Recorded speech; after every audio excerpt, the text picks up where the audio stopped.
All right, well, good afternoon, everybody. My name is Jesse, and I am with Exploring by the Seat of Your Pants. If you're joining us for the first time, we are all about bringing conservation, adventure, and science into classrooms around the world. And I want to say a special thank you to all our teachers joining us live and on YouTube. I know it's a really uncertain, odd time for teachers, so we really appreciate you taking the time as we continue to celebrate and showcase amazing scientists and explorers from around the globe. This is our second program of April, and as many of you may know from our relentless newsletters the last little bit, we are going to have a pretty epic April. We have just started off on our epic program series with Parks Canada. We're doing 20 programs with them over the next 2 months in French and English, so stay tuned for those. Register today. There's so many camera spots available. There's so many amazing programs coming up, and I hope you guys can all take part.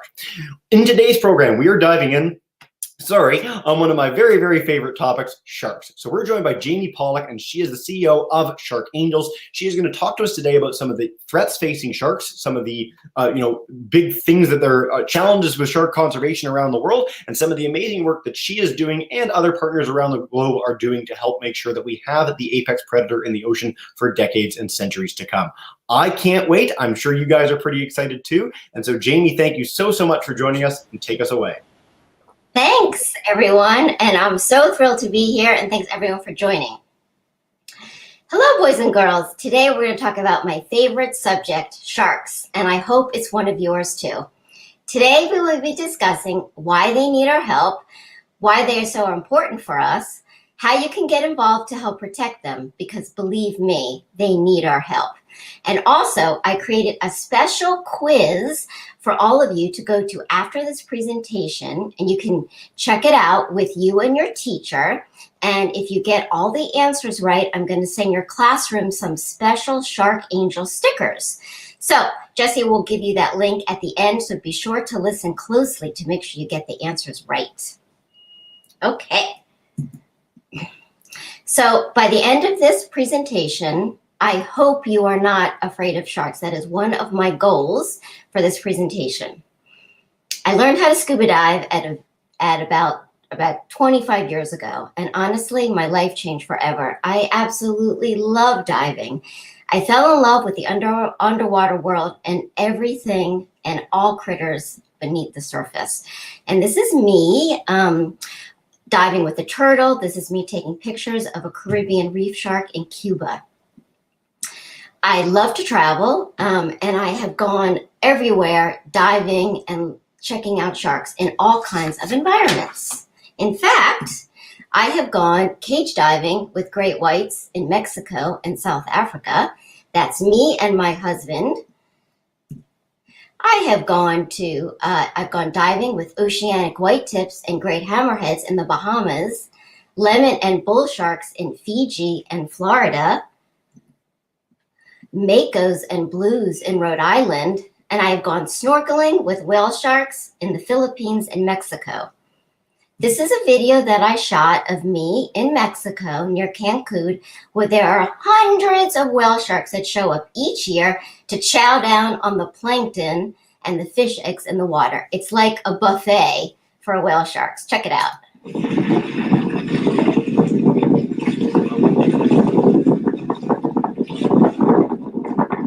Now, there are hundreds of whale sharks that migrate through this area in the summer months, and this is actually how whale sharks feed. It's called filter feeding, and they gulp in lots and lots of water, and all the fish and the little plankton and the fish eggs get sucked in through the gills. And you notice their pattern, their spot pattern on their skin is beautiful. And that, by the way, boys and girls, is unique unto every animal. It's kind of like a fingerprint. And you see these manta rays here too, because they eat the same things as whale sharks do.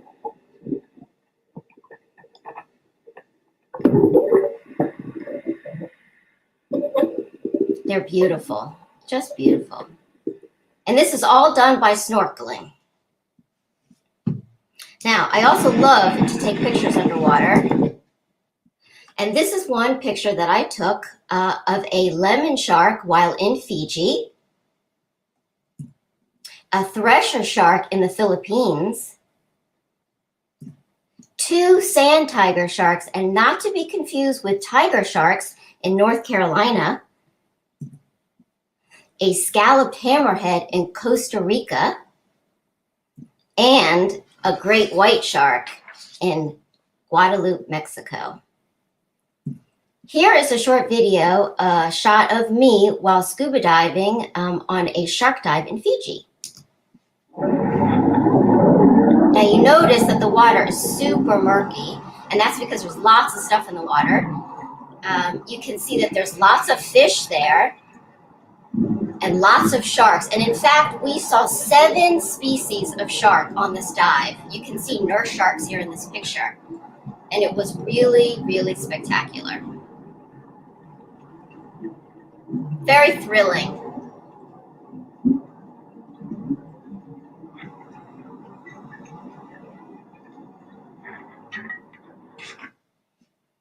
Now, while it's definitely safe to swim with sharks in the wild, they definitely get, they definitely get a bad rap. They need a makeover, and it's our job to help them. You see, this is how the media portrays sharks as man-eating monsters. But honestly, boys and girls, this couldn't be farther from the truth. You see, by the end of this presentation, I hope to change your mind about sharks. Because you see, sharks don't want to eat us. In fact, we taste terrible. We are all skin and bones. You see, in this picture, you see the fiction, which is the false, which is the Jaws image. But then you see the reality, which is the fact. The divers actually swimming with sharks. And this is real how it is. But then you ask yourselves, well, why do sharks sometimes bite us? Well, it's because of mistaken identity. You see, sharks think that we are their food. They do not have hands to say, hey, what are you? Or who are you? They use their teeth instead. But they don't gobble you up. I mean, think about how many people use the beach every day and the oceans. And if you've been swimming in the ocean, chances are you have swum by a shark, but you just didn't know it. And sharks can tell the difference between fish and human blood. In fact, their sense of smell, which is amazing, rocks. In fact, only 5 people on average die from shark encounters. And that is a very low number considering how many people swim in the ocean every day. Remember, sharks and their families live in the oceans. That's their home, and we are just visitors. But 100 million sharks are being killed a year. And in fact, populations are going down every year. And then you say, well, why? That's terrible. Well, it's because of shark fins, which is made in shark fin soup in this picture. It is for their products, so their teeth, their skin, which is used in lots of products. It's because of climate. The seas are warming. It's because of pollution that you can see here in this picture, and also pollution like fishing nets and overfishing. And shark fins are used in a Asian soup called shark fin soup. Fishermen slice off the fins and throw the body back in the water alive, but the sharks can't swim, so it bleeds and drowns to death. This is a very cruel and sad practice called shark finning.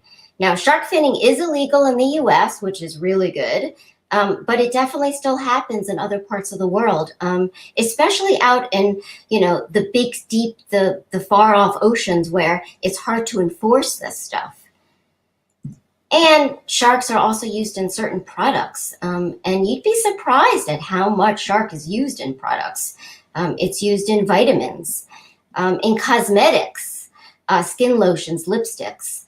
It's used in snack items like this Mako Shark jerky, and unfortunately in these souvenirs. Then you're going to ask yourselves, well, why should I care, right? I mean, sharks live out in the ocean, I live on land, and how does that affect me? Well, it does, actually. It really does. And in fact, sharks keep our largest and most important ecosystem healthy, which means it controls everything underneath it. It eats the sick and the dying fish, and our survival in part is dependent on theirs. Remember that our planet is mostly blue and not green. Sharks have been around for 450 million years. That's way before the dinosaurs. And they keep our oceans healthy. They maintain the food web. They provide oxygen. So think about that. They help to combat climate change, and they absorb carbon dioxide. This is something that you may not know. There are over 400 different species of sharks, and they range from the small, look at how cute that is, the dwarf lantern shark, to the really large whale shark, and each does their part in the ocean food web. Now, some sharks are prey, and others are predators. Now, this is a picture of a finned shark lying on the bottom of the ocean floor. And it's a very sad picture. But honestly, everyone, love them or hate them, we need them in our oceans, and they are in trouble. They live there, that's their home, and that's where they belong. Shark Angels is a nonprofit that addresses the issues sharks are facing, and they need passionate, courageous people to stand up for them. Just like you, boys and girls, sharks need our voices to say, hey, we need sharks in our oceans. So, what can you do to help? Well, Shark Angels provides the tools to help you take a stand for sharks. No matter where you live, you can do your part. One of the things you can do is you can adopt a shark. We have 6 species available for adoption. Each one comes with a certificate where you get to name your shark and be listed on our shark adoption wall. You also get a sticker, a fact card, and a stuffed animal. And all the proceeds goes towards our education programs, such as this talk that I'm giving today. You can also host a fundraiser. You can donate your birthday party to sharks, and you can adopt a virtual shark. The big thing that you guys can do, boys and girls, is you can learn the facts. And I am sure that your teacher will help with this too. So one of the things that we have on our website is we have a section under resources, and we have lots of very good facts where we break down all the things that are going on, why we need them, and all those kinds of resources that you can get right here. The other thing you can do is you can become a junior Shark Angel advocate. So we have 12 activities that you can do, and some of those things are, you can share a video about your favorite shark. You can download our shark activity book that you can see right here in the middle of the screen. You can download the Can You Find series from this page and see and look for the critters in the different ecosystem. And it's kind of like a Where's Waldo. You can create a poster, a diorama, a short film. You could host a bake sale or other events to raise money. And all this is found under Get Involved on our Kids Corner on our website. The other thing you can do is you can join us. You can join our team called the Shark Angel Shiver.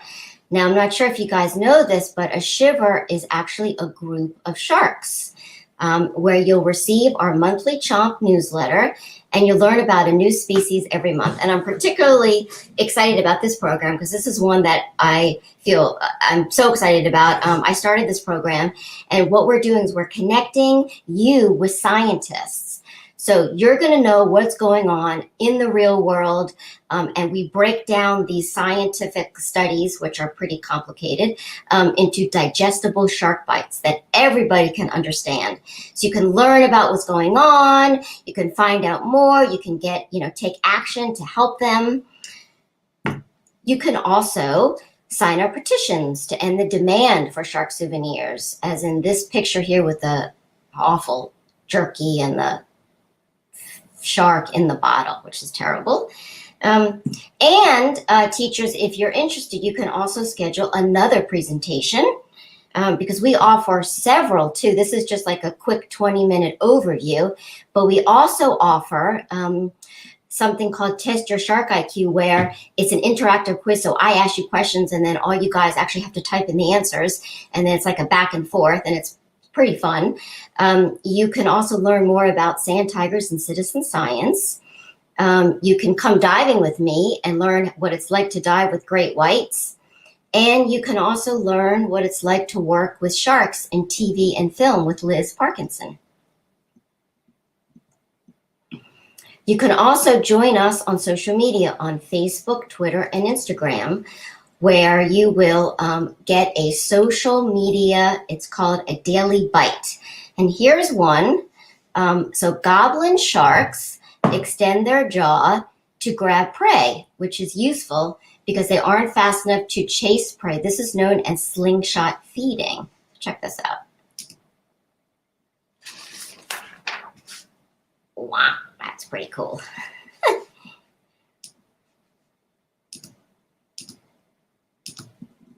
Okay, so just to recap, kind of a little bit more background about me.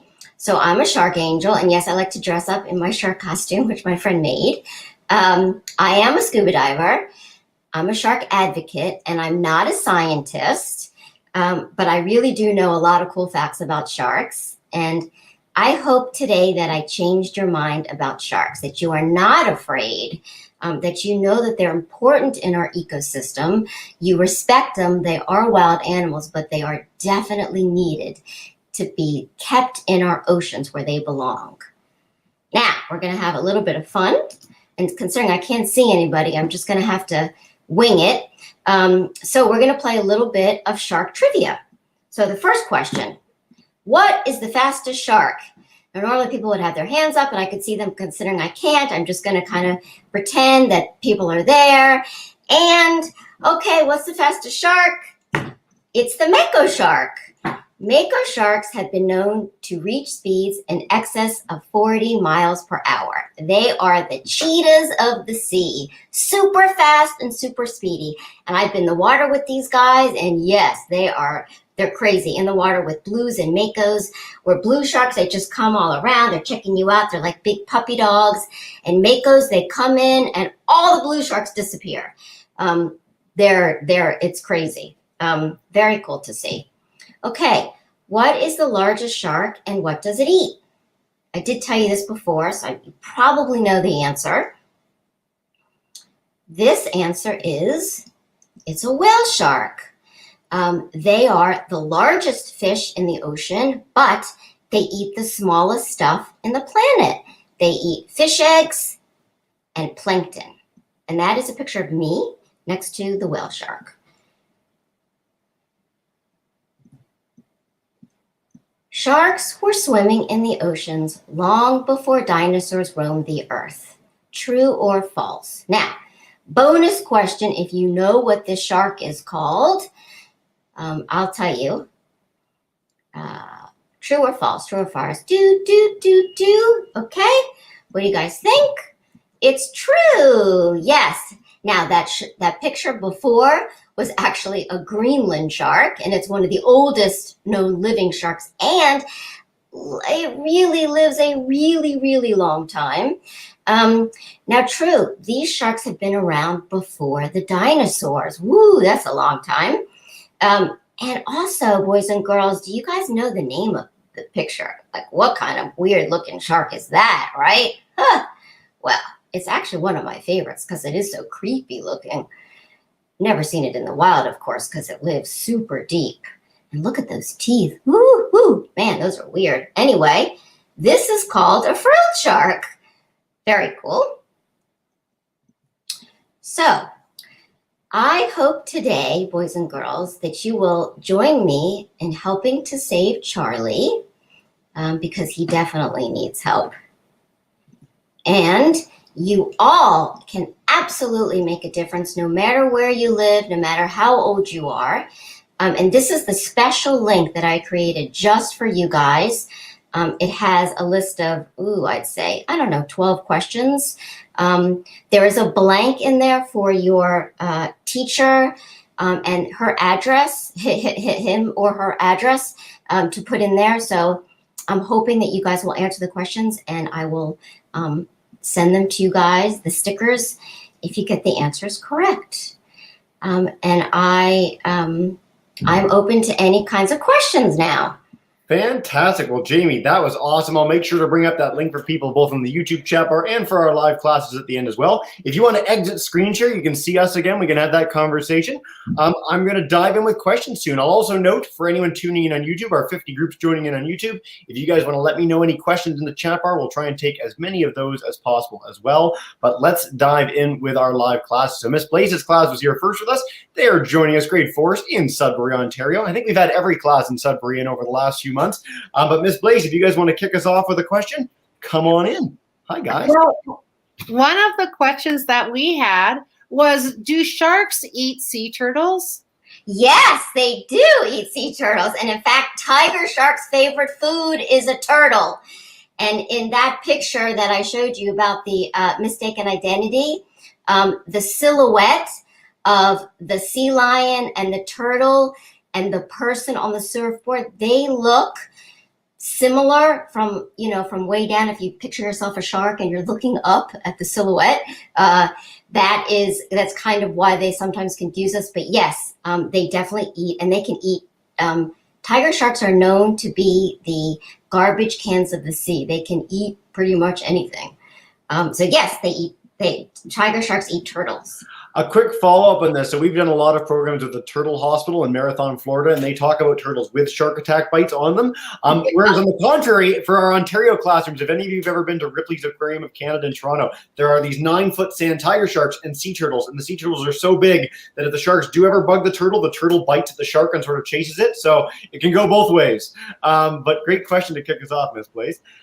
Miss Law, if you have a question next, Miss Law is joining us in Aurelia, just up the street from me here. Come on, guys. I don't want to come on. Hey, tell me the question. What's a shark's favorite food to eat? Favorite food to eat, Jamie?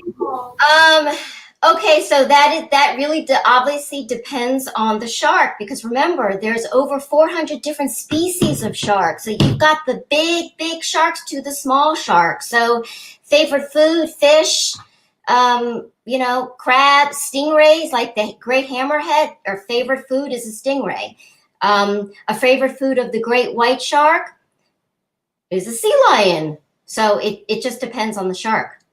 I really encourage all our classes, if you look up Planet Earth, which is an amazing BBC series, Great White Shark, like for sea lions, it's probably the most epic footage ever captured in a natural history documentary ever, is Great White Sharks breaching 10, 15 feet out of the water, trying to catch seals. It's unbelievable. So I really encourage you guys to check that out. Let's head also down the street to Aurelia, Mr. McIntyre's class. If you guys want to join us, just unmute that mic, and Miss Duema will come to you in just a second. Actually in the same building. I'm virtual though. So one of my students wanted to know, particularly, are there any sharks that are specifically at risk more than others? And a quick follow-up: why do they toss them back when those fishermen are finning? Why don't they keep the shark for maybe the rest of it to consume? Okay, I'll definitely answer that. And I just wasn't sure how much time I had, so I really didn't go into the whole shark finning and how it started, but I'll give you a background. So shark fin soup started way back when the emperor couldn't get things, he wanted things that no one else could get. So sharks at the bottom of the sea was something that was like, just like, wow, like, I can't get this. So that's how it started. Now, fast forward to this day and age, obviously sharks are easy to catch, right? Long line fishing. But what happens is the shark fin is really valuable. but the body of the shark is not. So shark finning started where they needed room in the cargo hold of the boat. So they would take these sharks, they would slice their fins off, and think of a space. They could fit a lot of shark fins in this space without the body. And that's how shark finning started. And then your other question, I forgot. What was the other question? Yeah. Which ones are some more at risk than others? Oh, so yeah, particular species that are really maybe endangered or? Yeah, there are some on the IUCN list that are definitely more endangered. The ones that that basically swim in the top portion of the sea, right? That the fishermen can actually get to. So Mako sharks, whale sharks, oceanic white-tip sharks. Those are definitely more endangered than other sharks, like, for example, the woebegone or some other sharks that swim and stay more towards the bottom of the sea where fishermen really can't get to them. Fantastic question, guys. I love this. Miss D in Mr. Rainbow's class, you're, by the way, the most fun person to watch in the background when all the questions were happening. I love people that are as enthused as you are. So Mr. Rainbow's joining us in Niagara. If you want to come in and ask a question, go for it. Hi. Hello, we're very excited to be here. I have so many questions from my kids that I really want to ask all of them, but I realize your time is limited. I think I'm going to go with... we have one question about how long do sharks live, because we have heard that there's sharks out there that are like 400 years old. So what is the typical lifespan of a shark? And what you're saying. Obviously, sorry, I've got one of my kids unmuting. Just stay muted, guys. Sorry. How long do they live? And also, do sharks eat other sharks? Absolutely, they eat other sharks. As I mentioned, sharks, if you think about it, most sharks are not that big. But of course, we only associate the sharks, we only think about, the great white and the great hammerhead and, the biggies. But most sharks are small. And yes, those sharks are other prey. So yes, they are eaten. And as far as how long they live, again, it depends on the species. Because, you can't put humans all in one, we're all so different, right? Sharks are the same. So some, yes, like the Greenland shark can live, I think there was one instance of like 300 years or more of this shark living, while others like the great white, stuff like that, are more around 70 years. Now, the problem with this, overfishing, is that sharks take a long time to reproduce. So sometimes the gestation period is like 2 years, and then sharks take a long time to reach sexual maturity. So when we're overfishing these sharks need a break. They can't sustain that much fishing pressure. And so that's one of the reasons what we try to, we talk about is that, if we gave them a break, they could come back. But the other problem is that you can't raise sharks in captivity like you can fish. It's been tried, but it's not possible because they migrate so much. They travel so much.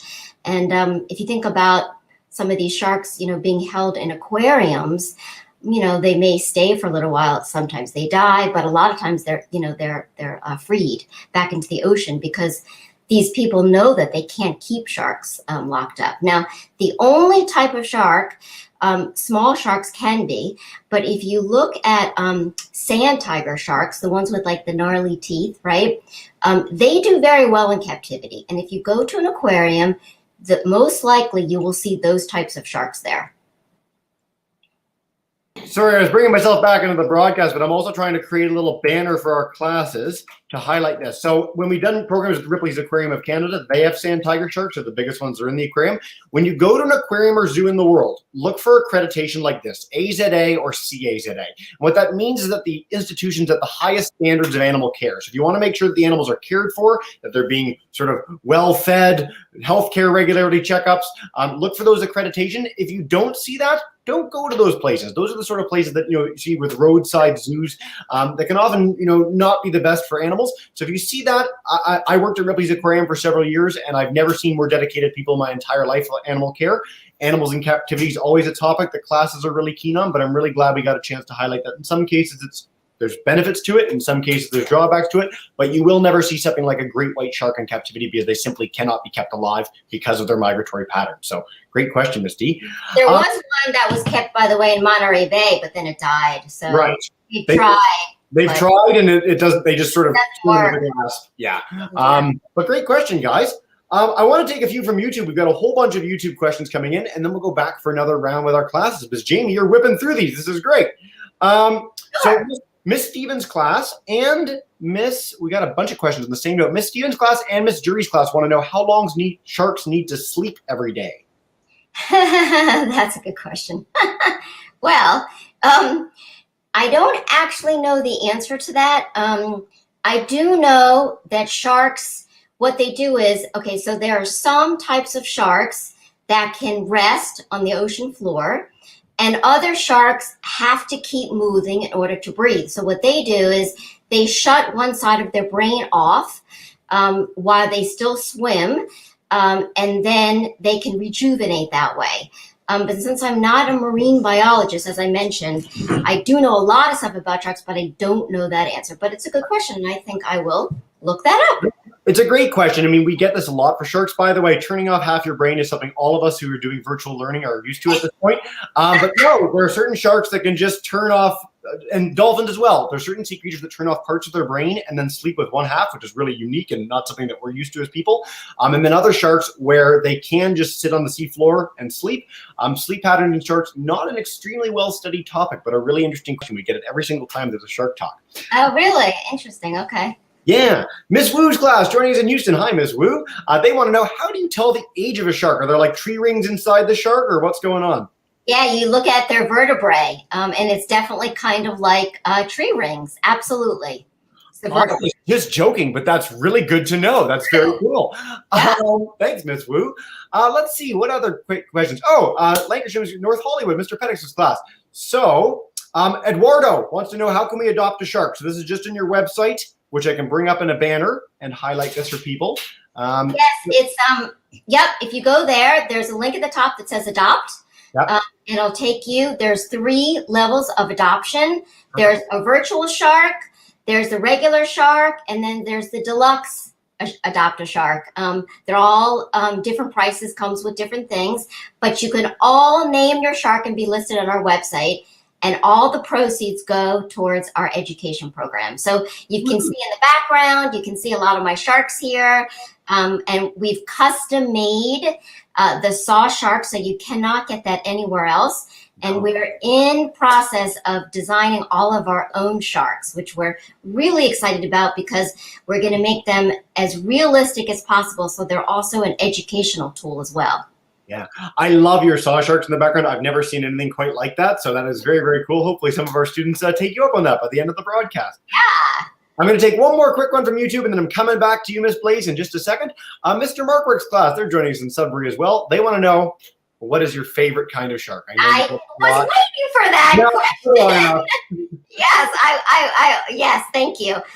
Okay, so my favorite shark is the great hammerhead. And the reason is because when you're in the water with this shark, I just have to say it is so weird. This big hammer, like for example, like, imagine this shark, right? It's like ginormous, and this dorsal fin is as big as me, and I'm not that tall, but it's like 5 feet, and it's just coming at you, and it just like looks at you, and it's got this weird head, and it's just so bizarre. I just love it. It's just so weird. I think we should all try and find something in our lives we love as much as Jamie loves sharks. That was very fun. By the way, I want to do a shout out. We've got over 6 classes joining on YouTube, plus our ones live. So there's over 250 kids tuning in. So welcome in from all across North America, guys. It's so thrilling to have you all here. And let's dive back in. We've got 10 more minutes. Miss Blaze, if you want to kick us off, unmute that mic and come back in for another question. Okay, well, our next question is, do you think it's possible there's any megalodons still alive? No, no. I get this question a lot too. I want to say no, and you know what? I really don't want them to be alive. First of all, what would they eat? I mean, they are so big.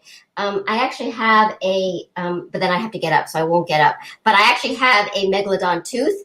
It's the size of my, there you go, thank you. It's the size of my I was waiting for this question. There you go. And you know, their jaw is just, you know, so big. It's crazy. No, I don't think they're still alive, and I honestly don't want them to be alive. It's kind of a scary thought. We get this in every shark presentation, needless to say. One of the unfortunate bits is that Discovery, Animal Planet, certain television channels have been sort of promoting this idea that they're still around and that people are looking for them. They're not looking for them. The earliest fossil we have of a megalodon is over 2 million years old. They were the apex predator of the ocean. They hunted whales. Their jaw could fit your whole family inside, so they're super, super cool. There are no more megalodons on Earth. And that's even accounting for the fact that the deep sea is fairly unexplored. There's a lot more to discover out there. But if there were 60 or 70-foot sharks swimming around, we would know that. We would have found dead bodies. We would have found all sorts of things to highlight that sort of thing. Yeah. Cool question. But yeah, their teeth are amazing. It's something I've always wanted to own. So I have this for every shark presentation in the bag now. Me too. And I have actually, if anybody is interested in doing another presentation, I go into a little bit more about the biology and these kinds of things. And I actually have lots of different teeth that I show as well. And I can tell you, because a shark's tooth is a different size depending on what they eat. Yeah. So that's cool. And also, you know, why are Mako sharks so fast? Well, I can tell you that in another presentation, right? So stuff like that. We'll have to have you on for another one. Plus, you can do individual into the classes. How cool is that? Yeah, I would love to. Well, let's keep it going. Let's head to Miss Lob's class again. If you guys have another one with your live classroom, come on up. Matheson, How big can the smallest shark get? did you hear that? Nope. Say it again. He said, How big can the smallest shark get? How big can the smallest shark get, Jamie? So the smallest kind of shark, which I guess cookie cutter, how big can they get? How big can the smallest shark get? Yes. So like a cookie cutter shark, how big are they? Okay. Well, that's not the smallest type of shark. The smallest is it one. not? Nope. The smallest one that I showed you was the lantern, the dwarf lantern shark, which fits in your palm. So that's the smallest shark. And then they can get to be as big as a whale shark, which is 60 feet long, like the size of your school bus. Very, very cool. Thanks for the question, guys. I like the superlative questions. You always get biggest, fastest, strongest, all that stuff. So I appreciate that you shared all that as well. Mr. McIntyre, come on back in, unmute that mic, and we'll wrap up in a minute with Miss Gramo. Hiya. So my question was from two of my students in terms of their hearing and their sight. We know that they use like their nose to detect blood in the water, or that type of thing, or you could correct me on that. But they were wondering about how good their hearing and their sight was, and if they use that for anything. Yes, they definitely do. So I would say that their sense of smell is probably number one. They actually have another sense than we do, right? So and again, it depends on the species. So for example, like lemon sharks, their eyesight, they have like different cones and stuff, like shapes in their eye. So they can't detect color per se, but they can see contrast. So their sight is not 100% amazing, but their sense of smell is, and their hearing is, and they have another sense where it's called, on their nose, they have these things called the ampullae of Lorenzini. And basically what it does is it detects magnetic force fields in the ocean. There you go, electroreception. So basically imagine this, right? Hammerhead, and it's, checking out, going for its favorite food in the bottom of the sea floor. And it does this, it does figure eights, it's looking for stingrays. Well, it can detect it to a teeny drop. And the reason how is because of its ampullae of Lorenzini, electroreceptors, which are in this part of the shark. It's on all sharks' snout.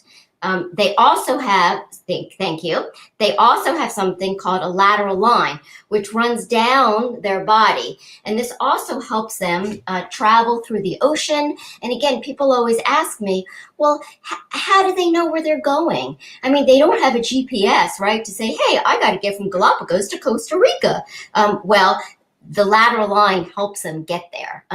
So they have to have these senses, right? Because they've survived this long. So they have to have these amazing things to help them survive. So I hope I answered your question. Yeah, that's perfect. I always love when we can get those 2 extra senses in. They're so cool. I mean, if you have something that's buried under sand, you can't see it, you can't really hear it, you probably can't smell it, but you can detect its electrical currents, which is really, really cool. So cool. We could nerd out all day long, Jamie. Let's take 2 more questions to wrap up, and then we'll make sure kids have all the resources they need to find out even more. So Miss Nero's class joined us too, also in Sudbury. I told you, everyone in Sudbury is always in these broadcasts. It's the best. Welcome in, Miss Nero. She wants to know quickly, how many shark species are there? Oh, I did say that in my presentation. Maybe I talked too fast. No, and she might have come in a little late too, so sometimes okay. come in the middle. Yeah. Okay. There are over 400 different species of shark, ranging from the small shark, the dwarf lantern shark, to the very, very large whale shark. Fantastic question, guys. I want to highlight too, I'm going to try and bring this up in a banner really quick as well. I encourage all our classes to look this up when you're done. If you want the spaciest, weirdest looking creature of all time from the ancient past, look up Helicoprion when you're done. Oh yeah, that is cool. It's the coolest thing ever. Do we want to tell them what it is, or do you want to just lead them on a wild goose chase? I think they should go on a wild goose chase. Okay, wild goose chase. When you're done this broadcast, type that in and find out more about it. Blow your mind. All right, let's end off with Mr. Amos' class. If you guys want to wrap up our broadcast, come on in. Jesse, can you put up that link for me about sharkangels.org/explore? Yeah, so I'll leave that up for the rest of the broadcast so people can check that out. And Miss D, if you want to ask your question, go for it. Perfect. So I was actually recently watching Seaspiracy on Netflix, and they were suggesting that the best way that we can help marine life is to stop eating so much fish. And I was just wondering what your thoughts were on that. Can we help sharks by reducing the amount of fish that we take in, or is that really a factor for you? That's a good one. I just had a conversation about this today.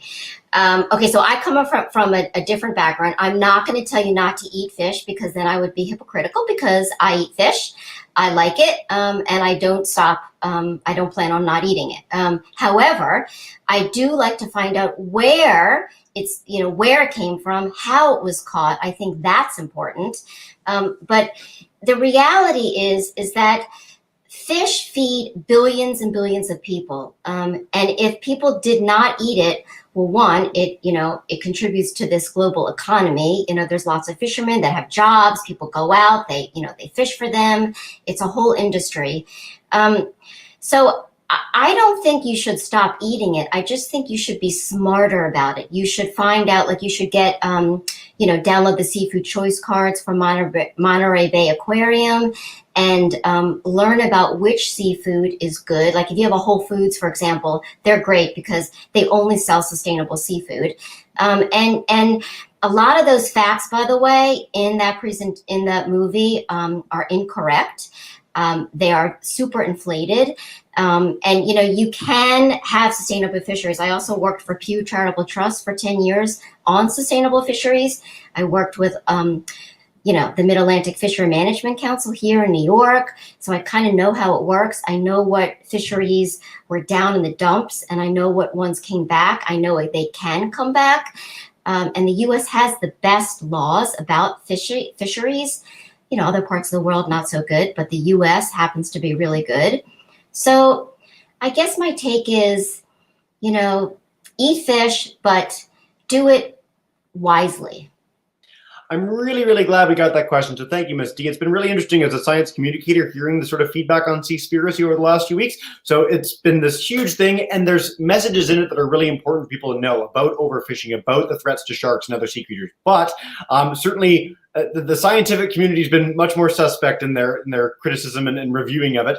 So it's really worth noting, and I'm really glad you got the chance to ask Jamie that question. I want to bring up, just for all our audience today, Seafood Watch is the Monterey Bay Aquarium. Oceanwise also has an amazing program here in Canada.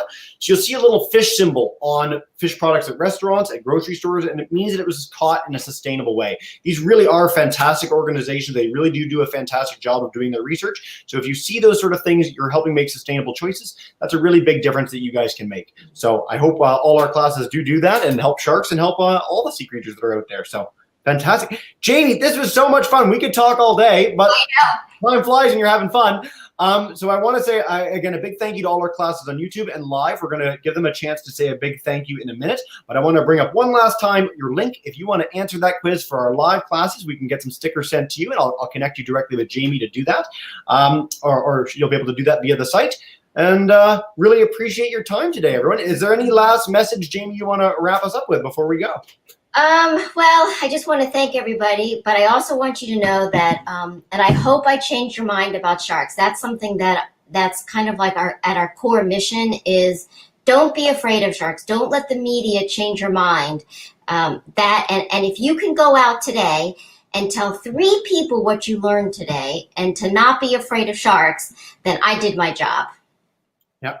Fantastic, Jamie. I'm going to put that thing in the chat too for anyone who needs it. So it's in the chat for our live teachers. You can also email me if you'd like it as well. Jamie, this was awesome. Thank you so much. And what we do at the end of every broadcast, I know we've only got one full live class, but I'm going to bring in all our teachers, Miss Blaze, Miss Lob, Mr. McIntyre, Miss D. If you guys want to join me, thank you and farewell.